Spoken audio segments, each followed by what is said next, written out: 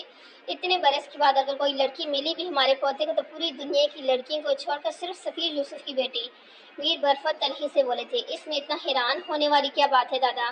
مجھے وہ اچھی لگی، ہر لحاظ سے پرفیکٹ، اور انجینئر بن رہی ہے۔ حلال اپنی بات کو پرسکون لہجے میں کہہ رہا تھا، مگر اس کا لہجہ اٹل تھا۔ ہمارے گھر کے مردوں کو کیا وہی گھر ملا ہے شادی کے لیے؟ میر برفت تنفر سے بولے، دادا آپ مجھے سیال چاچا کے ساتھ کمپیئر مت کریں، میں بیچ راہ میں سے چھوڑ کر جانے والوں میں سے نہیں ہوں۔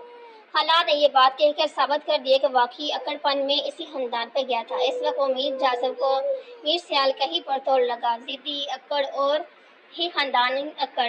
میر حالات اسی گھر میں ہماری پوتی بھی تو ہے، تو تم اسے بھی تو پسند کر سکتے تھے نا، یا تمہاری قریب کی نظر کمزور ہو گئی ہے؟ میر برفت نے شفقت کیا، دادا نیہا میرے معیار پر پوری اترتی ہے، وہ جتنی محبت آپ کی پوتی سے کرتی ہے شاید ہی کسی سے کرتی ہو۔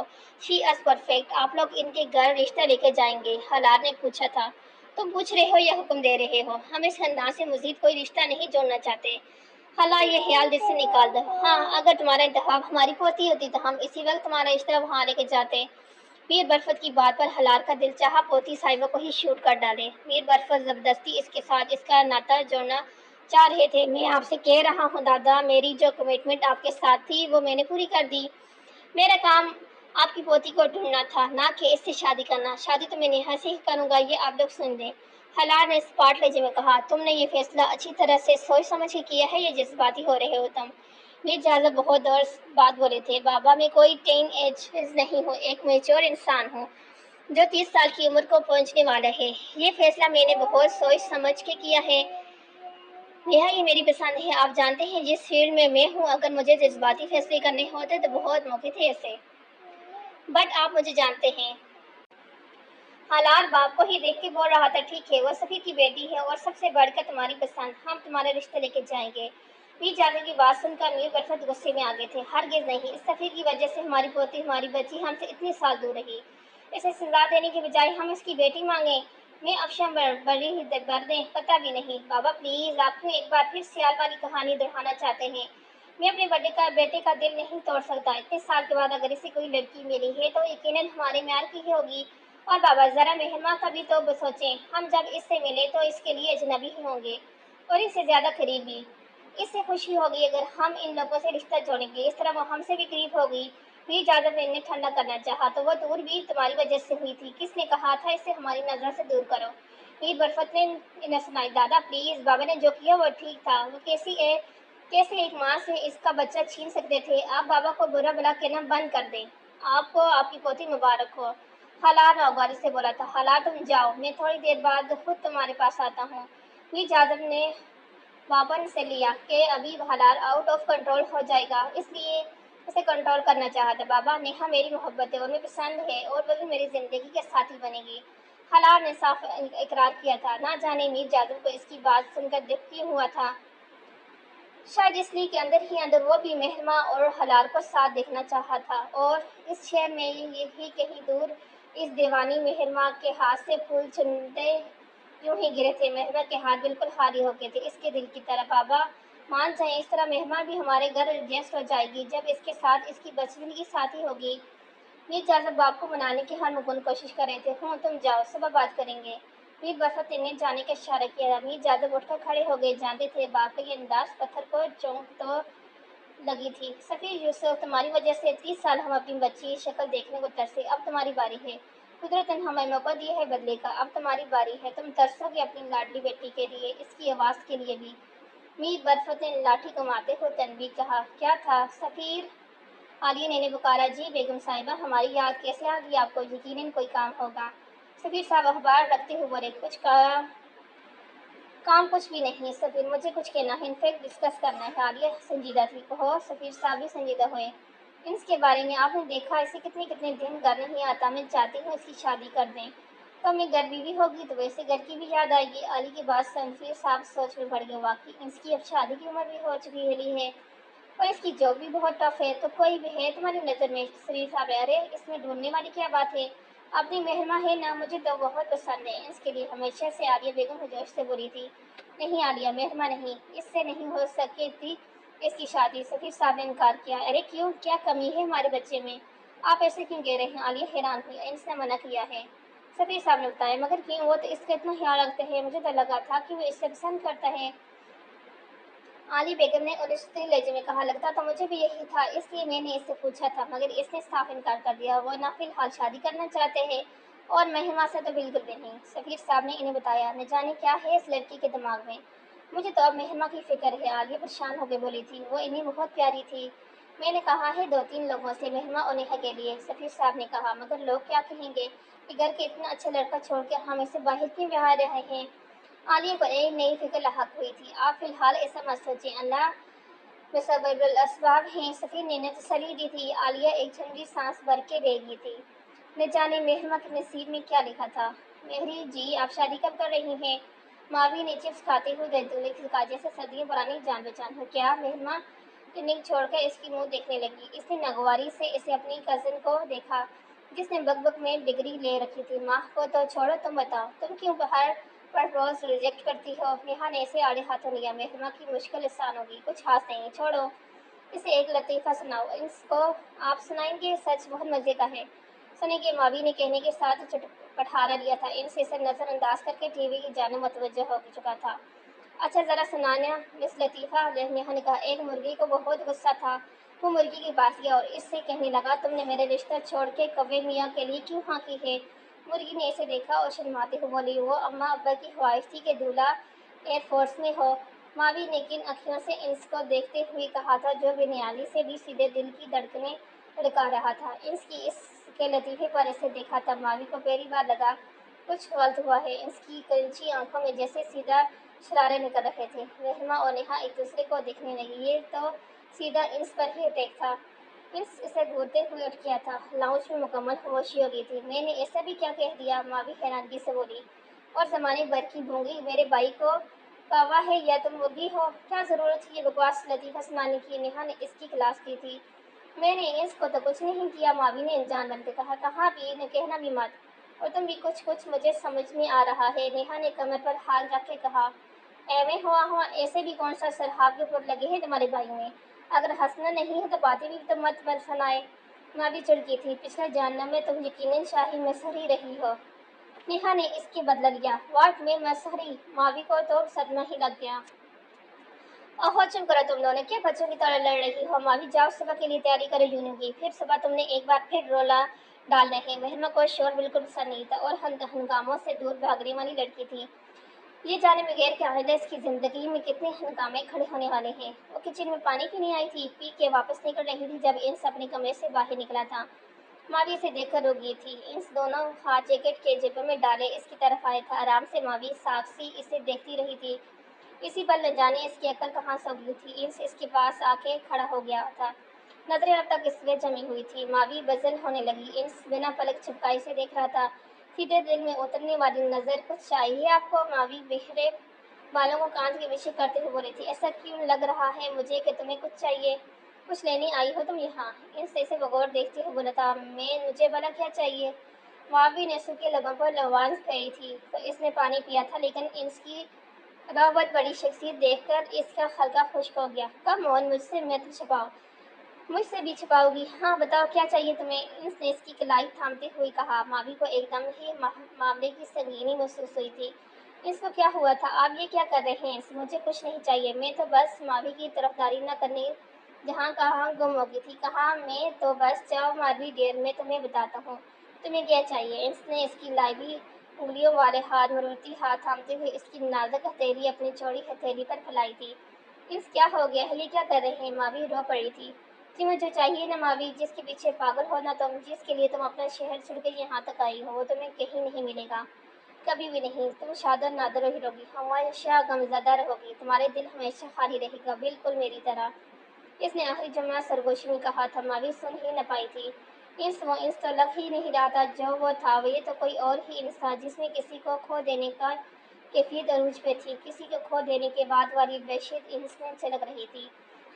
اور کوئی کیا جانے بھلا انس نے کیا کھویا تھا، اور دکھ تو اسے اس بات کا تھا، انس اپنی محبت کا ماتم خاموش رہ کے ہی کر رہا تھا کہ کسی کا برہم مقصود تھا، مگر اس وقت نپٹنے میں ماوی آ گئی تھی۔ زبان کے جوہر کچھ نہ کچھ تو اثر دکھاتے ہی اس نے ماوی کا ہاتھ جھٹکے سے چھوڑ دیا تھا۔ ماوی ایک دم لڑکھڑائی تھی، پھر وہاں سے فوراً بھاگی تھی۔ یہ اس کا کون سا انداز تھا؟ میرے مالک، وہ نرم ہو انسان کہاں رہ گیا تھا؟ ماوی کے جانے کے بعد اس نے اپنی چوڑی ہتھیلی پھیلا کر سامنے دیکھا۔ شاید ماں کو اپنے ہاتھ کی لکیریں میں ڈھونڈنے کی کوشش کی تھی۔ محبت عمر کی صورت اتر رہی تھی لمحہ لمحہ میرے وجود کے اندر۔ نیہا، دروازہ بج رہا تھا، کب سے کھول بھی چکو، مہرماں نے کچن سے آواز لگائی تھی۔ ایک تو یہ چوکیدار ہر کسی کو اندر گھسنے نہ دیتے ہیں اور پھر وہ آ کر دروازہ بجاتے رہتے ہیں۔ نیہا بڑبڑاتے ہوئے دروازہ کھولنے اٹھی۔ اتنا اچھا سین آ رہا تھا اور دروازہ کھل کے نیہا کے چودہ طبقے روشن ہو چکے تھے۔ حالات جاذب دو اجنبی صورتیں دروازے پر موجود تھا۔ آپ اور یہاں؟ نیہا نے فوراً دوپٹہ سر پر ٹکایا۔ جی میں، کیا اجازت ہے؟ الار نے متوسط لہجے میں کہا۔ جی آئیں نا، نیہا نے لچ کر کہا۔ الار کی ایسے آنے کی کیا تک تھی؟ ماں وہ حالات جاذب آئے ہیں اپنے گھر والوں کے ساتھ۔ نیہا نے اس سے فوراً مطلوب کیا۔ کیا؟ مگر کیوں؟ ماں حیران ہوئی۔ مجھے لگتا ہے ماں تمہاری خاموش محبت کو زبان مل گئی ہے۔ وہ تمہارا رشتہ لے آئے ہیں، ان کے ملازم بڑے بڑے ٹوکرے اتار رہے ہیں۔ نیہا نے تکا لگایا تھا۔ مہرماں ایک دم ساکت ہوئی تھی۔ کیا اس کا نصیب اتنا زورآور تھا کہ اسے امیر حالات جاذب کی ہمسفری ملے؟ میں اماں بابا کو بلاتی ہوں ابھی۔ نیہا باہر بھاگی۔ سفیر صاحب یک دم سن ہو گئے رہ گئے تھے۔ اپنی طرف جو بات انہوں نے آج تک 30 برس پہلے بند کی تھا، بابو آج پھر کھل گیا تھا۔ ماضی زندہ ہو گیا تھا، وہ وقت آ گیا تھا جس کے ڈر سے سفیر صاحب نے اپنا شہر چھوڑا تھا۔ یہ پہچان تو لیا ہوگا نا ہمیں؟ میر برفت کا لہجہ سپاٹ سا تھا۔ جی تشریف رکھیے۔ سفیر صاحب ایک ٹھنڈی سانس بھر کر رہ گئے۔ یہ تو ہونا ہی تھا، اب جو بھی ہو ٹھیک رہے اتنے برس سفیر۔ میر برفت کا لہجہ نارمل تھا۔ جی آپ کی طرف سب خیریت ہے؟ سفیر صاحب کو سب سے زیادہ حیرت ہو رہی تھی ان کے نارمل ہونے پر۔ ہمیں سمیہ کا پتہ چلا، بہت افسوس ہوا سفیر۔ میر جاذب نے باقاعدہ گفتگو کا شروع کی۔ اللہ کی مرضی۔ سفیر صاحب بھی اداس ہوئے۔ مہرماں ٹھیک ہے؟ میر جاذب نے پوچھا۔ اسے بلاؤ، ہم ملنا چاہتے ہیں۔ میر برفت نے بے صبری سے کہا۔ وہ ٹھیک ہے، مگر اسے ایک دم کیسے؟ مطلب یہ سب اس کے لیے اچانک ہوگا؟ وہ نہیں جانتی اس سب کے بارے میں۔ سفیر صاحب الجھتے۔ عالیہ بھی شاک تھی ان لوگوں کو دیکھ کر۔ تم نے کبھی ہمارا تذکرہ نہیں کیا سفیر؟ میر برفت ناگواری سے بولے۔ اس کی ماں یہی چاہتی تھی کہ ماضی کی کوئی بات بھی دہرائی جائے۔ عالیہ نے کہا۔ کوئی بات نہیں، مہرماں اب بچی نہیں، اچھی خاصی سمجھدار ہے، وہ ہینڈل کر لے گی، آپ اسے بلائیں۔ میر جاذب نے کہا۔ ظاہر ہے 23 برس کی لڑکی تھی تو 23 برس کی نہیں۔ مہرماں ڈائننگ روم میں آئی۔ عالیہ اس کے پاس آ کر سنجیدگی سے بولی تھی۔ مہرماں نے انگلی سے اپنی طرف اشارے کیا۔ ہاں ذرا جلدی، عالیہ کہہ کر پلٹ گئی۔ اور آپ تو پکا وہ تمہارا رشتہ لینے آئی ہیں؟ اب تمہارے براؤٹ دیکھو۔ ماں بی بی جائیں، آپ کے سسرال سے لوگ آئے ہیں۔ نیہا نے اسے تنگ کیا۔ بدتمیز! ماں اسے ایک دبڑ لگائی۔ مہرباں کی دل کی دھڑکنوں کا کیا پوچھنا تھا بھلا؟ مہرماں سر اٹھائے پلکیں چھپکائے اندر داخل ہوئی۔ السلام علیکم۔ مہرماں نے دھیمے سروں میں سلام کیا۔ وعلیکم السلام، آؤ یہاں بیٹی ہمارے پاس۔ میر برفت نے اسے اپنے پاس بلایا۔ ان کے لہجے کی بےقراری نے ماں کو چونکا دیا تھا۔ وہ سفیر صاحب کی طرف دیکھنے لگی۔ جاؤ مہری، وہ تمہارے دادا اور یہ تمہارے تایا ہیں، اور یہ تمہارا کزن میر حالات جاذب۔ کیا؟ مہرماں کو لگا وہ پاگل ہو گئی ہے۔ اس نے جھٹکے سے سر اٹھا کر باری باری سب کو دیکھا۔ یہ پر آپ نے تو… ہاں وہ اس وقت کا تقاضا تھا، لیکن اب وقت کا تقاضا یہ ہے کہ مہرماں جاؤ دادا کا پیار لو۔ سفیر صاحب نے کہا تو ماں چپ چاپ ان کی طرف بڑھی تھی۔ اس کا بھی کوئی تھا؟ کتنا خوشگوار تھا یہ احساس۔ میر برفت کتنی دیر اس سے پیار کیا، اتنے سال وہ ان سے دور رہی تھی، جیسے برسوں کا پیار اسے دینے کو وہ بےتاب تھے۔ میر جاذب نے آپ سے اپنے بابا کا عکس دیکھا تھا۔ میر جاذب نے اسے اپنے بابا کا عکس دیکھا تھا۔ اگر اس کے بابا ہوتے تو شاید اس سے اتنا ہی پیار کرتے۔ مہرماں کو اپنا وجود آج کسی شہزادی کی طرح لگ رہا تھا، جیسے اسے کھویا ہوا سب کچھ مل گیا ہو۔ اسے یہ سب محبت بہت اچھی لگ رہی تھی۔ میرے خیال سے اب کچھ باتیں اور بھی ہو جائیں۔ میر جاذب گلا کھنکھار کر بولے تھے تو نیہا چونک گئی۔ میں بیچاری کب سے دروازے کے پاس کھڑی حیران ہو کے مری جا رہی تھی کہ لو یہ تو ماں کا کزن ہے، مطلب منزل آسان ہوگی ماں تمہاری۔ نیہا نے ایک پاؤں سے دوسرے پاؤں پر وزن منتقل کیا۔ کھڑے کھڑے تھک گئی تھی۔ میر جاذب نے حلال کے اشارے پر بات کرنی شروع کی۔ یہ یقیناً آپ ماں کو مانگنے گئے حلال کے لیے؟ واہ ہو! نیہا نے خوشی سے آنکھیں چمچکائی۔ آپ کی اجازت سے بابا؟ میر جاذب بابو کو دیکھ کر بولے۔ میر برفت نے سر ہلا دیا۔ سفیر اسے تقدیر کا چکر سمجھو یا رضا، مگر سچ تو یہ ہے کہ تقدیر خود بھی یہی چاہتی ہے کہ ہمارے درمیان رشتہ قائم رہے۔ میر جاذب نے تنقید باری۔ آپ کہنا کیا چاہتے ہیں جاذب بھائی؟ کھل کر کہیں۔ سفیر صاحب نے انہیں اطمینان سے بات کرنے کو کہا۔ سفیر بھائی، ہم مکمل رضامندی اور انتہائی احترام سے آپ کی بیٹی نیہا کا ہاتھ اپنے بیٹے حلال کے لیے مانگتے ہیں۔ میر جعفر نے دھماکہ کیا۔ باہر کھڑی نیہا کو لگا جیسے پورے سفیر ہاؤس کی چھت اس کے سر پر گری ہو، اپنی جگہ سے ہل کر رہ گئی تھی۔